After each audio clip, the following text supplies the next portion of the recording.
माँ की मौत के बाद मुर्दाघर के दरवाजे पर खड़ा 8 साल का राहुल बार बार दरवाजा पीट रहा था। माँ, तुम सुन क्यों नहीं रही हो? दरवाजा खोलो ना, मैं कब से बुला रहा हूँ। उसकी आवाज़ सुनकर वहाँ मौजूद हर व्यक्ति की आंखें नम हो रही थी। किसी के पास उस मासूम के सवाल का जवाब नहीं था।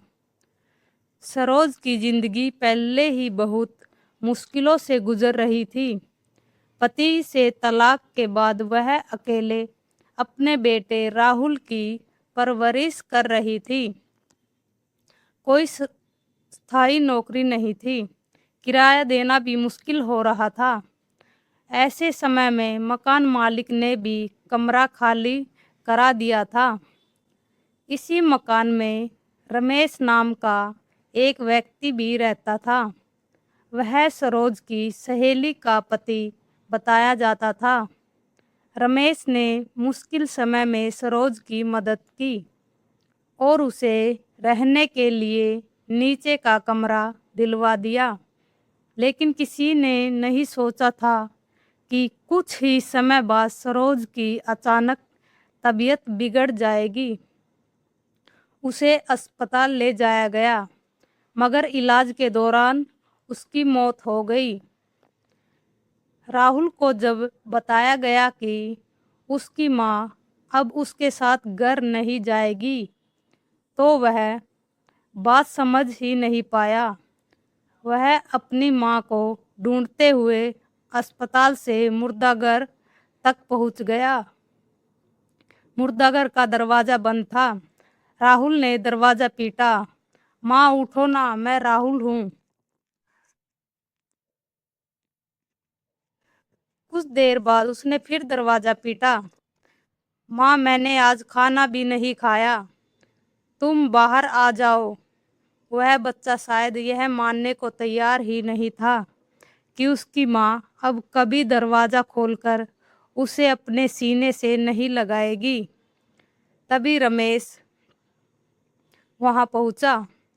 उसने राहुल को अपनी गोद में लेने की कोशिश की, लेकिन राहुल ने उसका हाथ झटक दिया। मुझे मेरी माँ के पास जाना है। रमेश की आंखों में भी आंसू थे। उसने कहा, बेटा, तुम्हारी माँ अब तुम्हारे साथ नहीं आ पाएगी। राहुल ने मासूमियत से पूछा, तो फिर मैं किसके साथ घर जाऊंगा? इस सवाल का जवाब रमेश के पास नहीं था। कुछ देर बाद कागजी कार्रवाई पूरी हुई और सरोज का अंतिम संस्कार किया गया। लेकिन असली सवाल अब शुरू हुआ था। राहुल का क्या होगा? सरोज के मायके वालों को खबर दी गई। उसके भाई ने राहुल को अपने साथ रखने की बात कही, लेकिन परिवार की आर्थिक स्थिति ऐसी नहीं थी कि वे लंबे समय तक उसकी जिम्मेदारी उठा पाते। रमेश ने आगे बढ़कर कहा, राहुल को कहीं भेजने की ज़रूरत नहीं है। जब तक उसके लिए कोई अच्छा इंतज़ाम नहीं होता, वह मेरे पास रहेगा। लोगों ने रमेश की बात मान ली। दिन बीतने लगे, लेकिन राहुल हर रात अपनी माँ को याद करके रोता था। वह अक्सर कमरे के दरवाजे के पास बैठकर घंटों इंतजार करता।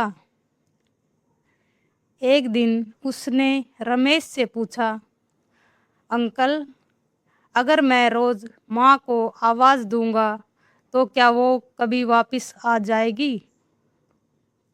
रमेश ने कुछ नहीं बोल पाया। उसने बस राहुल को गले लगा लिया। समय बीतता गया और राहुल धीरे धीरे बड़ा होने लगा। रमेश ने उसकी पढ़ाई की जिम्मेदारी उठा ली। राहुल पढ़ाई में बहुत होशियार था।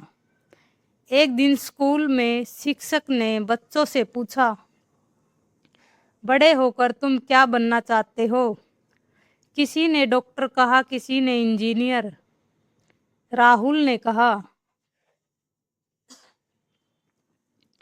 मैं ऐसा इंसान बनना चाहता हूँ जो किसी बच्चे को अपनी माँ की कमी महसूस न होने दे। पूरी कक्षा शांत हो गई। शिक्षक ने पूछा, तुम ऐसा क्यों बनना चाहते हो? राहुल ने धीरे से कहा, क्योंकि मैंने अपनी माँ को बहुत जल्दी खो दिया था। साल गुजरते गए। राहुल पढ़ लिख कर एक अच्छा डॉक्टर बन गया।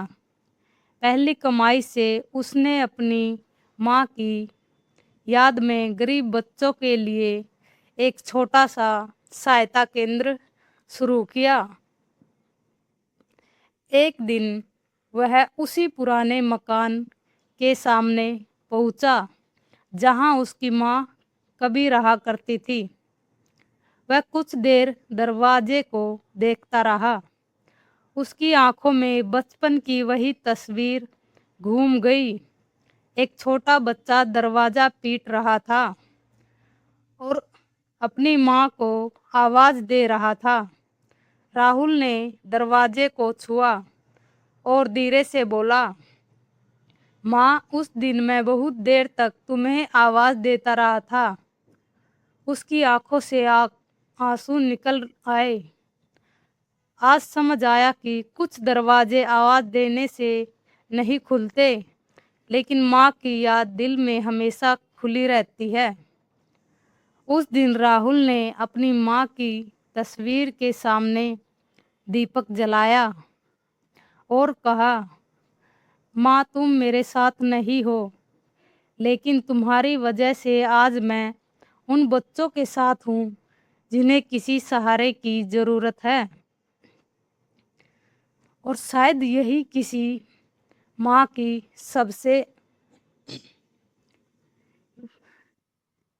विरासत होती है। वह खुद चली जाती है, लेकिन अपने बच्चे के दिल में ऐसा प्यार छोड़ जाती है जो पूरी जिंदगी दूसरों के काम आता है। सीख, जिंदगी में किसी के चले जाने के बाद उसके पीछे रह गए बच्चों और परिवार को अकेला न छोड़े। कभी कभी थोड़ी सी इंसानियत किसी की पूरी ज़िंदगी बदल सकती है। अगर कहानी अच्छी लगे तो लाइक करें, कमेंट करें और चैनल को सब्सक्राइब करना न भूलें। धन्यवाद।